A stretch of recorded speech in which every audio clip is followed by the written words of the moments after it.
इस फिल्म में आपकी विलेनस साइड को दिखाने में कुछ विशेष मेहनत करनी पड़ी, कुछ इस पिक्चर के लिए आई फील काफ़ी मेंटल मेहनत थी। एक तो लुक पे मैं कॉन्शियस था कि पिछली पिक्चर जैसा ना दिखूं, एकदम अलग किरदार है, तो बॉडी वेट पे या हेयर जो सब करते हैं, बाल, पहली बार हेयर कलर यूज़ किया, फिर मैं टैटू और स्कार लगाने बहुत एक्साइटेड था। तो मैंने कहा इस लड़के का, नहीं थे आपके? मेरे टैटू नहीं है बिल्कुल भी। तो मैंने मोहित को फ़ोन किया, मैंने कहा we should really work on the look और कुछ अलग करते हैं ट्राई। तो he was also very impress. I think उनको पसंद है जब कोई एक्टर खुद फ़ोन करे या दिखाए। तो मैंने काफ़ी, एक दिन आता था ऑफिस में अलग अलग स्कार लगा के बिना बताए, एंड ऐसे देखा यहाँ पे स्कार, तो कहते नहीं यार, मैंने एक बार यहाँ लगाया पर उनको ठीक नहीं लगा, फिर मैंने यहाँ दिखाया, फिर we finally got this particular one and which I have all throughout in the film. And फिर टैटू की भी काफ़ी डिस्कशन थी। अलग अलग टैटू पे मैंने एक किस्म की कहानी भी है, like every the tattoo on my four arm has my character's parents' name and their date of death, just for detailing. The tattoo on my neck is a symbol of death in a tribal language.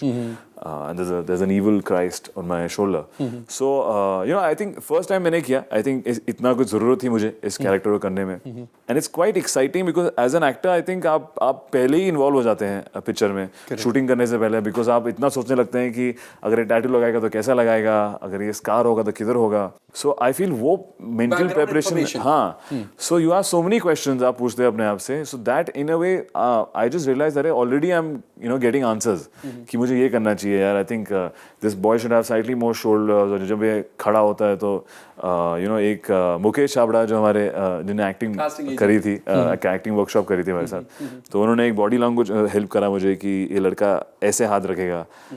तो ये छोटी चीज़ है, शायद दिखे भी ना, but I think as an actor for the first time I realise what it is to put on another character fully. और इतने सक्सेसफुल एक्टर बनने के बाद लाइफ किस किस डिपार्टमेंट में बदली है और किस तरह बदली है? पर्सनली नहीं, आई थिंक प्रोफेशनली थोड़ा ऑड लगता है, या कभी कभी एक्सप्लेन करना पड़ता है पेरेंट्स को कि I was just in New York, अगर उनके साथ था मैं, वो भी अमेरिका में थे, तो वो जैसे सरप्राइज होते हैं कि जब उनको हिंदी पिक्चर देखनी थी, तो मैंने कहा अच्छा मैंने देखी हुई है, आप लोग देख लो, मैं आके आऊँगा। नहीं नहीं नहीं, कम। अब उनको नहीं अभी भी समझ आता कि लोग पहचानेंगे या वो photo, so they don't still realise, so they get surprise also. So I was like कि this is what I was telling you, आप लोग देख लो, एंड तो उनकी भी फोटो खींच रहे साथ में, अरे with your mom dad, come please click and all that thing. So I feel that also helps, मेरे पेरेंट्स वहाँ से नहीं है तो they also help me forget that aspect की बॉम्बे एक्टिंग एंड बॉलीवुड।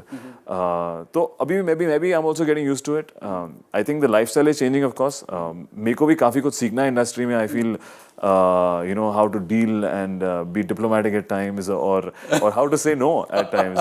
मेरे पास I'm not the most diplomatic and not the most correct person when it comes to refusing scripts। जो scripts आपके पास आती है, आपकी सेक्रेटरी पढ़ती है या आपकी एक टीम है या आप पढ़ते हैं? No, of course, मैं ही पढ़ता हूँ जब स्क्रिप्ट होती है। जब अगर पसंद आए तो फिर आगे देते हैं कि व्हाट डू यू थिंक, और कभी कभी होता है कि टाइम नहीं होता तो वो ऑलरेडी उन्हें पढ़ी होती है, वो फिर बोलते हैं अगर उनके पास ज़्यादा स्क्रिप्ट हो।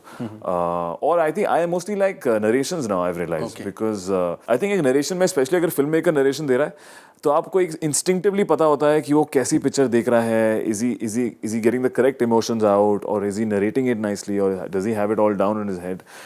You get a better feel उस पिक्चर की। So you go by your instinct more than anything else. Correct. Also because I think being an AD at that time, you understand the whole process कि कहाँ पिक्चरें जा सकती हैं गलत। बिल्कुल। कि जब वो एक सीक्वेंस इतना सा डिस्क्राइब करता है, जैसे अगर for instance my name is Khan में जब हम लोग थे तो एक विलोमिना सीक्वेंस था, तो विलोमिना सीक्वेंस था when SRK's character goes to this town in America, flood ravaged। तो वो लिखा है a flood and water till here, puddles and everything else was written like that, very English। वो शूट करने गए तो उसमें 15 दिन लगे, इतना पैसा लगा, इतना खर्चा हुआ, और CG के साथ जो आप करते हैं तो इट्स अ लॉट ऑफ मेहनत, एंड किसी को पता नहीं फाइनल रिजल्ट कैसे आएगा।